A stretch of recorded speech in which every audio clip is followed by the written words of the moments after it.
Good morning students. Last lecture में हमने SLM method complete किया था जिसमें पार्ट ऑफ असेट का कंसेप्ट भी आया और असेट्स को अगर अपन इंस्टॉलमेंट में खरीदते हैं तो अगर इंटरेस्ट का रीपेमेंट अपन इंटरेस्ट का पेमेंट करते हैं at the time of repayment तो उसको कॉस्ट में इंक्लूड नहीं करते हैं, वो भी हम लोगों ने सीखा।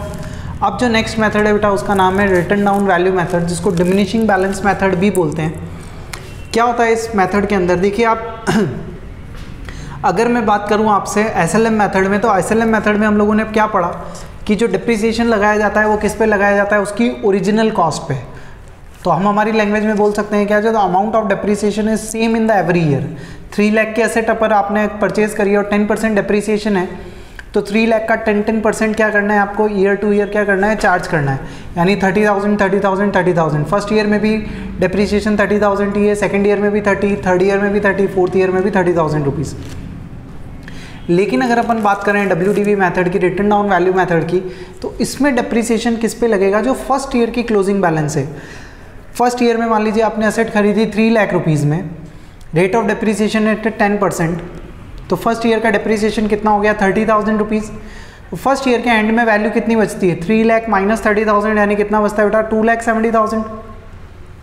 2,70,000। अब नेक्स्ट ईयर में जो डिप्रिसिएशन आप चार्ज करेंगे वो किस वैल्यू पे चार्ज करेंगे, 2,70,000 पे चार्ज करेंगे। फिर उसके नेक्स्ट ईयर पे किस पे चार्ज करेंगे, 2,70,000 माइनस जो सेकंड ईयर का डिप्रिसिएशन होगा, फिर जो वैल्यू बचेगी उसका 10%, फिर उस पर जो वैल्यू बचेगी उसका 10% and so on so fourth. Return down value method कि जो वैल्यू फर्स्ट ईयर के एंड में उस पर आपको सेकंड ईयर पे डिप्रिसिएशन चार्ज करना है, जो सेकंड ईयर के एंड में वैल्यू है उस पर थर्ड ईयर पे डिप्रिसिएशन चार्ज करना है, जो थर्ड ईयर के एंड में वैल्यू है उस पर फोर्थ ईयर पे आपको क्या करना है, डिप्रिसिएशन चार्ज करना है। क्लियर है? तो इस तरीके से अपने को ये WDV मेथड को फॉलो करना है। एक क्वेश्चन अपन करते हैं ऐसा सिंपल सा ही, जिससे आपको क्लियर होगा। A boiler was purchased from abroad for ₹10,000 rupees. कोई बॉयलर खरीदा अब्रॉड यानी आउट ऑफ इंडिया से 10,000 रुपीज़ का। शिपिंग एंड फॉरवर्डिंग चार्जेस लगे कितने, 2,000 रुपीज़ के। इम्पोर्ट ड्यूटी, जब भी हम गुड्स बाहर से खरीदते हैं तो उसके ऊपर हमको ड्यूटी पे करनी होती है, जिसको बोलते हैं हम लोग इम्पोर्ट ड्यूटी, है ना। तो 7,000 रुपीज़ की इम्पोर्ट ड्यूटी, सब कुछ क्या होगा, कॉस्ट में ऐड होगा। और इंस्टॉलेशन का एक्सपेंसेस लगा कितना, 1,000। तो 10,000 में 2,000 प्लस 7,000 प्लस 1,000 ऐड करेंगे तो टोटल वैल्यू कितनी हो गई, 20,000 rupees. Calculate the depreciation for the first 3 years. 3 साल का क्या करना है अपने लोगों को, डेप्रिसिएशन कैलकुलेट करना है separately for each year at the rate 10% per annum on diminishing balance method. कौन से मेथड से कैलकुलेट करना है आपको, तो डिमिनिशिंग बैलेंस मेथड से क्या करना है, डेप्रिसिएशन कैलकुलेट करना है। Diminishing balance method, reducing balance method, written down value method, one and the same thing. तो स्टार्ट करते हैं हम लोग। क्वेश्चन नंबर 17 अगर आप देखेंगे, क्वेश्चन नंबर 17, तो आपने असेट परचेज करिए कब, अच्छा डेट गिवन नहीं है तो हम लोग फर्स्ट ईयर ले लेते हैं इस तरीके से। फर्स्ट ईयर में कितने रुपीस की मशीन परचेज करी आपने, 10,000 का बॉयलर है प्लस 2,000 प्लस 7,000 और प्लस 1,000 रुपीज़, यानी टोटल कॉस्ट कितनी हो गई, 20,000 रुपीज़ में आपने बॉयलर परचेज किया। इस पे माइनस करेंगे क्या बेटा, फर्स्ट ईयर का डेप्रिसिएशन।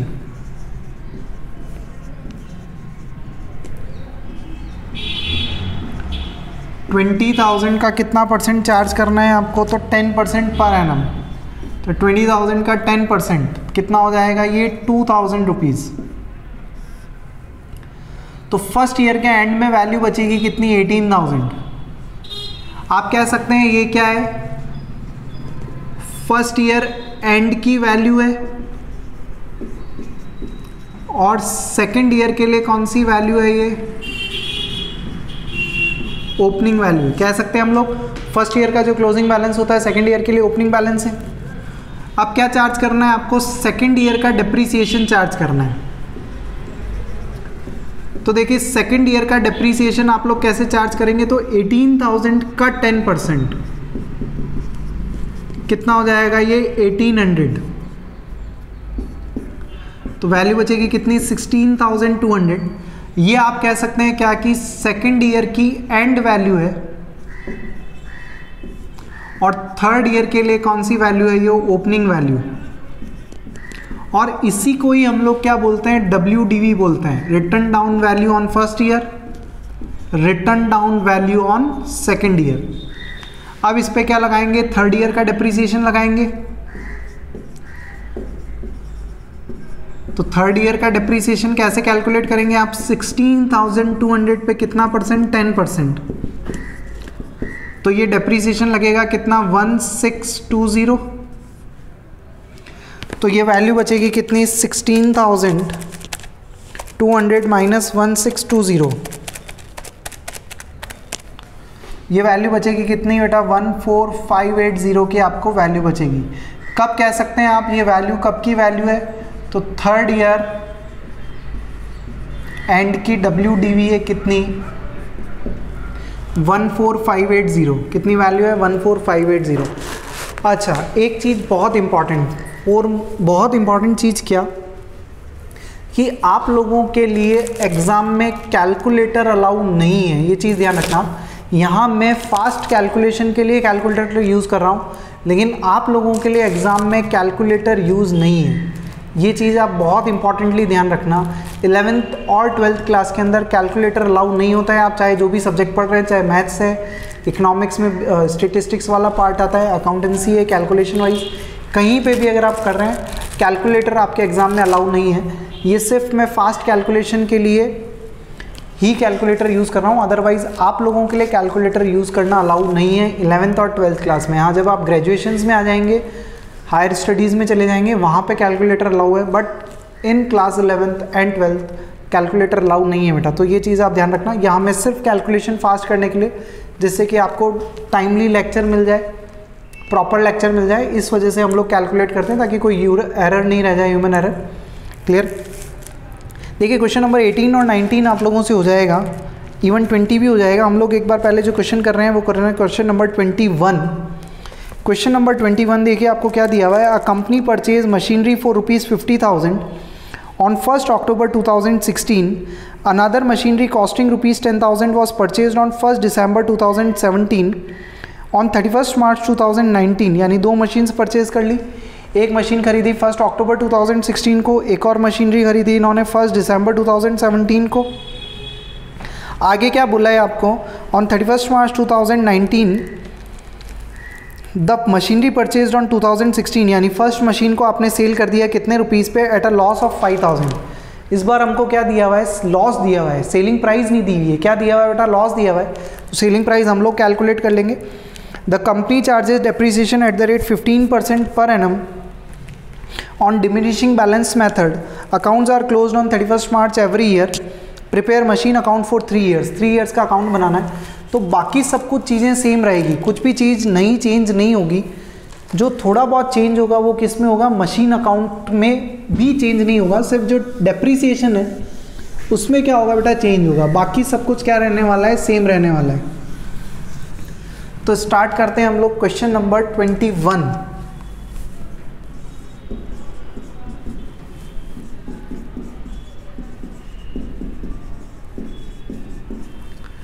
क्या बनाना है हम लोगों को, मशीन अकाउंट बनाना है। कितने साल के लिए, 3 साल के लिए।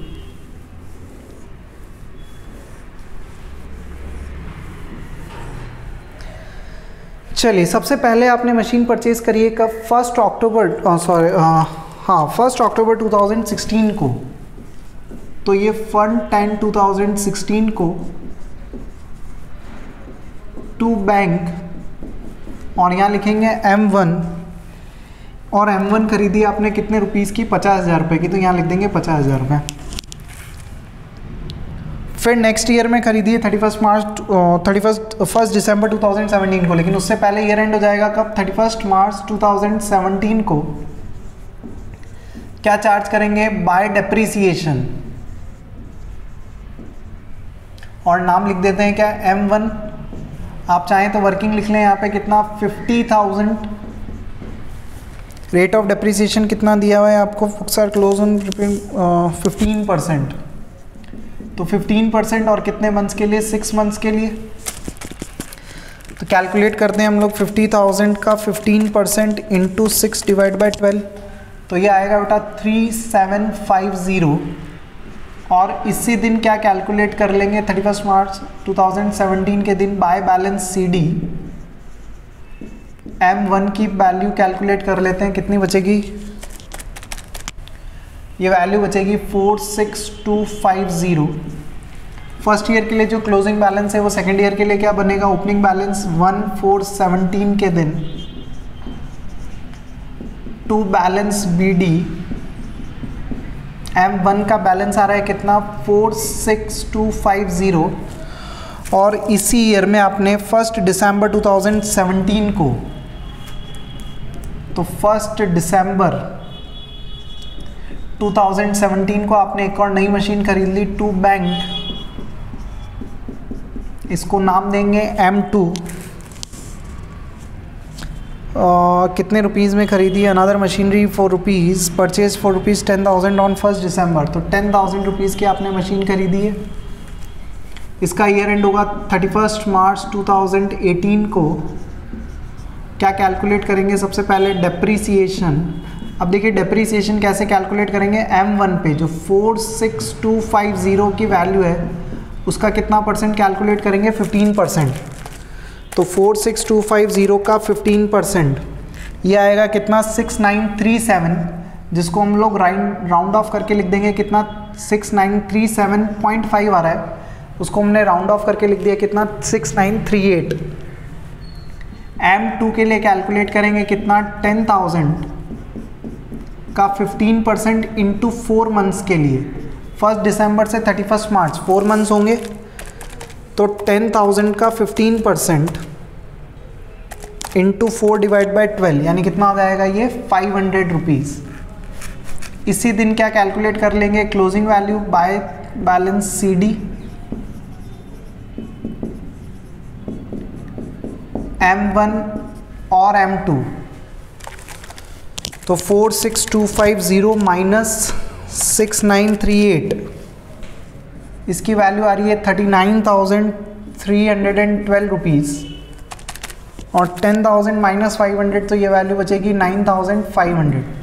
सेकेंड ईयर के लिए जो क्लोजिंग वैल्यू है वो थर्ड ईयर के लिए क्या बनेगी? ओपनिंग वैल्यू 1418 को टू बैलेंस BD M1 और M2 39312 और 9,500। क्या करेंगे अब देखिए क्या हुआ है। असेट कब सेल करी आपने? The company on 31 March 2019 the machinery purchase in 2016 was sold at a loss of 5,000। तो 5,000 के लॉस पे बेची है आपने। आप चाहें तो 31 मार्च 2019 का पहले क्या कर सकते हैं? डेप्रीसिएशन कैलकुलेट कर सकते हैं। तो हम लोग कर लेते हैं डेप्रीसिएशन कैलकुलेट M1 के लिए भी और M2 के लिए भी। M1 पे कैसे कैलकुलेट करेंगे? 39312 का कितना परसेंट? 15%।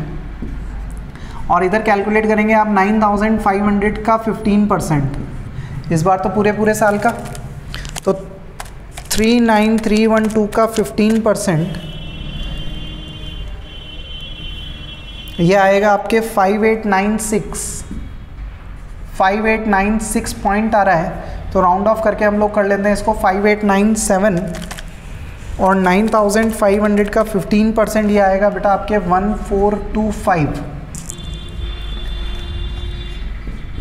31 मार्च 2019 को ही हमको क्या हुआ है? लॉस हुआ है असेट को सेल करने से by loss on sale.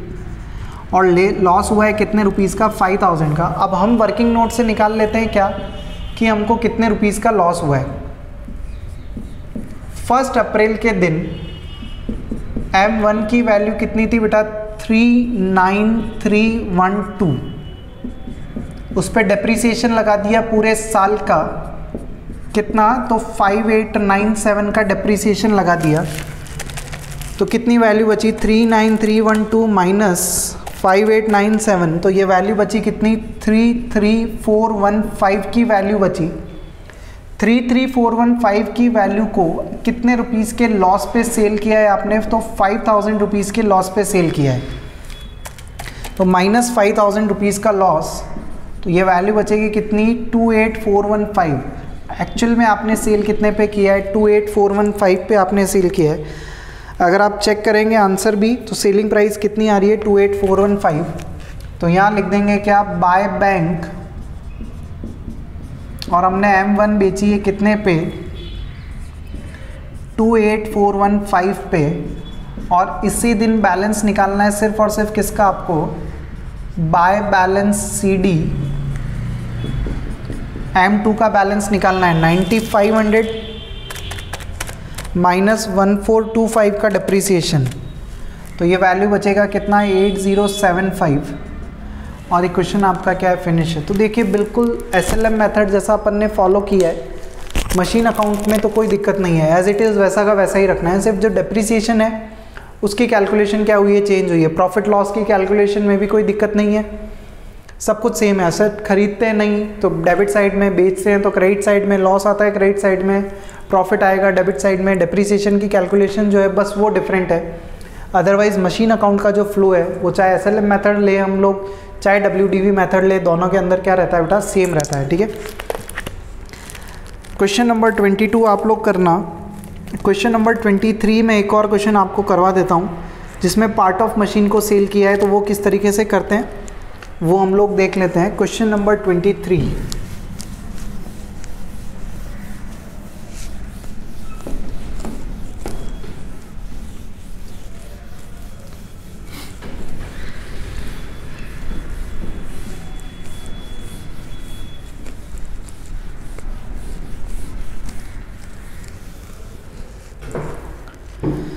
Question number 23 देखिए क्या दिया हुआ है। Messrs P&Q purchased a machinery for ₹40,000 on 1 October 2016। Depreciation is provided at the rate 10% per annum on diminishing balance. एक मशीन खरीदी आपने और डेप्रिसिएशन की रेट दी हुई है आपको 10% से। On 31 January 2019 1/4 of the machinery found unsuitable and dispose of ₹4। Dispose of करने का मतलब सेल करी कितने में, 5600 में। On the same date, the new machinery was purchased at ₹15,000 was purchased. M2 खरीदी आपने जिस दिन मशीन को सेल किया, 1/5 पार्ट जो भी था, 1/4 part. Right up the machine account for the 3 years ended 31 March 2017, 18 and 19। तो कर लेते हैं, बहुत इजी क्वेश्चन है, ज़्यादा टफ नहीं है, बस पार्ट ऑफ मशीनरी वाला है। 3 years की अकाउंटिंग करनी है हम लोगों को।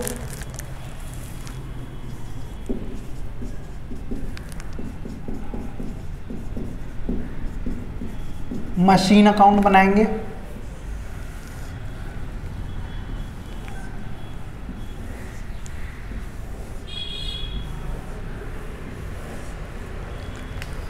सबसे पहले 1 अक्टूबर 2016 1/10/2016 को टू बैंक, और नाम दे देंगे इसको M1। कितने रुपीस में खरीदी आपने, 40,000 रुपये में। ईयर एंड होगा 31 मार्च 2017 को। बाय डिप्रिसिएशन M1 पे ही लगाना है क्योंकि वही है अभी हमारे पास। कितना लगेगा, 40,000 का 10% 6 मंथ के लिए, यानी ये हो जाएगा कितना, 2,000 रुपीज़। और इसी दिन का क्या कैलकुलेट कर लेंगे, बैलेंस कैलकुलेट कर लेंगे। बाय बैलेंस CD M1 का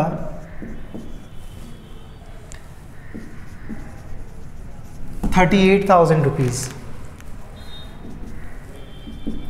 फर्स्ट ईयर के लिए जो क्लोजिंग बैलेंस है वो सेकेंड ईयर के लिए क्या बनेगा बेटा, ओपनिंग बैलेंस 1/4/17 को टू बैलेंस BD। M1 का बैलेंस दिया हुआ है कितना आपको, 38,000 रुपीज़। अच्छा, असेट को तो आप कब बेच रहे हैं, 31 जनवरी 2019 को बेच रहे हैं, तो इससे पहले ईयर एंड हो जाएगा आपका 31 मार्च 2018। बाय डिप्रिसिएशन किस पे लगाना है, अभी भी M1 पे डिप्रिसिएशन लगेगा कितना, 38,000 पे कितना परसेंट, 10%, यानी कितना लगेगा बेटा, 3800 रुपीज़। इसी दिन क्या कैलकुलेट कर लेंगे, तो बाय बैलेंस CD M1 का 38,000 माइनस 3800,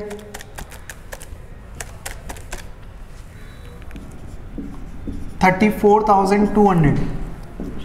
सेकेंड ईयर के लिए जो क्लोजिंग बैलेंस है वो थर्ड ईयर के लिए क्या बनेगा, ओपनिंग बैलेंस 1418 को टू बैलेंस BD M1 कितना रुपीस 34,200। अब 31 जनवरी 2019 को आप लोगों ने क्या किया है, मशीन का कुछ पार्ट सेल किया है, तो यहाँ लिखेंगे बाय बैंक और यहाँ लिख देंगे M1 का कितना पार्ट बेचा है अपन ने, 1/4 पार्ट हम लोगों ने क्या किया है, सेल किया है। और कितने रुपीज़ में सेल किया है, तो 5,600 में आप लोगों ने सेल किया है। इसके लिए क्या करेंगे हम लोग, वर्किंग बनाएंगे। 1418 को M1 की वैल्यू कितनी आ रही है बेटा, 34,200, लेकिन हमने सिर्फ कितना पार्ट बेचा है, 1/4 पार्ट, तो हमको कितने से कंसर्न है, 1/4 पार्ट से। तो 34,200 का 1/4 पार्ट यानी कितना होता है, 8550। तो डेप्रीसिएशन जो कैलकुलेट होगा वो भी इसी पे ही होगा। और कितने मंथ्स का कैलकुलेट होगा, तो 10 मंथ्स का कैलकुलेट होगा।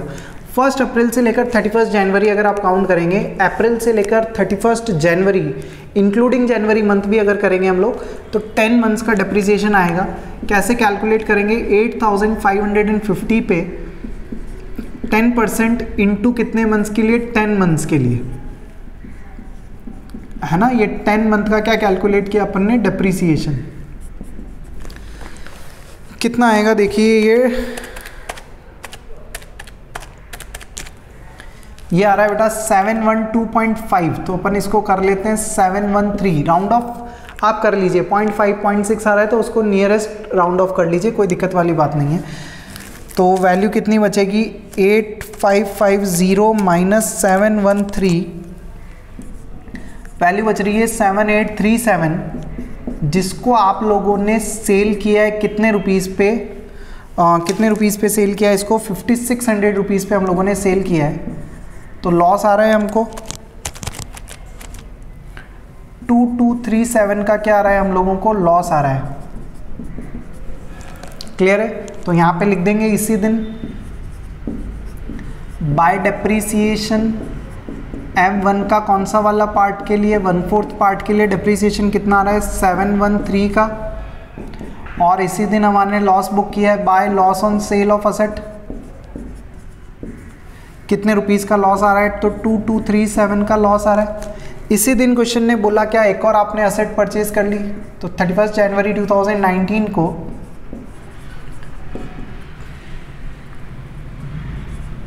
टू बैंक और M2 परचेज कर लिया आप लोगों ने कितने रुपीज़ में, 15,000 रुपीज़ में। अब हमको क्या करना है, 31 मार्च 2019 के लिए क्या कैलकुलेट करना है, डेप्रीसिएशन कैलकुलेट करना है। तो देखिए M1 के लिए जो वर्किंग करेंगे किस तरीके से करेंगे, M1 की वैल्यू कितनी थी, 34,200। अगर आप चाहें तो इंटू 3/4 भी कर सकते हैं, 1/4 पार्ट आपने बेच दिया, तो रिमेनिंग पार्ट कितना बचा आपके पास, 3/4, और उसका कितना परसेंट डेप्रीसिएशन चार्ज करना है आपको, 10%।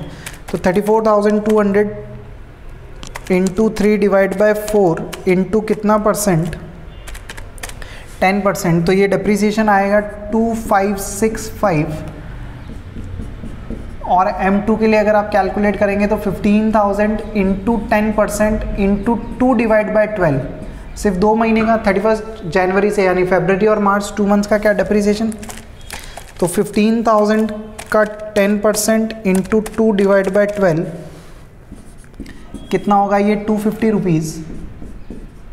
और 31 मार्च 2019 को ये आप क्या कैलकुलेट कर लेंगे, closing value by balance CD M1 के लिए कैलकुलेट करेंगे 34,200 इंटू 3/4 और माइनस डेप्रीसिएशन अमाउंट कितना, 2565। तो ये इसकी क्लोजिंग वैल्यू आ जाएगी जो भी। और सिमिलरली M2 के लिए किस तरीके से, तो 15,000 माइनस 200 डेप्रीसिएशन, तो ये आई थिंक 14,800। क्लियर है, तो इस तरीके से आपको कैलकुलेट करना है, बहुत ईजी है। पार्ट ऑफ मशीन जैसा SLM में हमने सीखा था वैसा ही कहाँ पे WDV मेथड के अंदर भी है। क्लियर, तो ये करना आप लोग हो जाएगा आप लोगों से, कोई दिक्कत वाली बात नहीं है, इजी पार्ट है। सॉल्यूशन आप लोगों के पास अवेलेबल रहेंगे थ्योरेटिकली। तो एक पार्ट हम लोगों ने क्वेश्चन के जो हैं कंप्लीट किए हैं। एसएलएम में भी पार्ट ऑफ मशीनरी सेल करना सीखा, डब्ल्यूडीवी में भी पार्ट ऑफ मशीनरी सेल करना सीखा, ठीक है। असेट सेल करते हैं तो प्रॉफिट लॉस कैसे कैलकुलेट करते हैं, मिड ऑफ द ईयर में असेट परचेज करते हैं तो डेप्रिसिएशन कैसे कैलकुलेट करते हैं, वो सब चीज़ें हम लोगों ने एसएलएम और डब्ल्यूडीवी मेथड से सीखी है। अब कुछ एक दो चीज़ें रह रही है बेटा, प्रोविज़न फॉर डेप्रिसिएशन और असेट डिस्पोजल अकाउंट, वो हम लोग आगे कई लेक्चर्स में डिस्कस करेंगे। अभी अगर मैं बात करूं तो अभी के लिए हम लोग वो डिस्कस नहीं करेंगे। और आपके एग्जाम पॉइंट ऑफ व्यू से भी, अगर half yearly exam point of view से भी मैं बात करूं तो प्रोविज़न फॉर डेप्रिसिएशन और असेट डिस्पोजल अकाउंट आपके half yearly point of view से नहीं आएंगे। ईयरली पे जब होगा तो हम लोग तब लेक्चर्स में कहीं डिस्कस कर लेंगे, या मैं कोशिश करूँगा कि नेक्स्ट लेक्चर में बना के मैं आपको डाल दूँ ताकि आपको एक ओवरव्यू ज़रूर रहेगा। क्लियर है? तो ये एसएलएम मेथड, डब्ल्यूडीवी मेथड, कैसे असेट्स परचेज करते हैं, सेल कैसे करते हैं, डेप्रिसिएशन कैसे कैलकुलेट करते हैं, पार्ट ऑफ मशीन अगर अपन ने सेल करी है तो उस पर डेप्रिसिएशन कैसे कैलकुलेट करते हैं, वो सब चीज़ें हमने सीखी है। तो पढ़ाई आप अच्छे से स्टार्ट कर दीजिए, आपके एग्ज़ाम्स लगभग आने वाले ही हैं। और हेल्थ का ध्यान रखिए, अपने पेरेंट्स की हेल्थ का ध्यान रखिए और पढ़ाई बहुत अच्छे से करिए बेटा, ठीक है। चलिए, thank you so much. Next lecture में हम लोग मे बी कोई नया चैप्टर से स्टार्ट करेंगे, ठीक है। Thank you.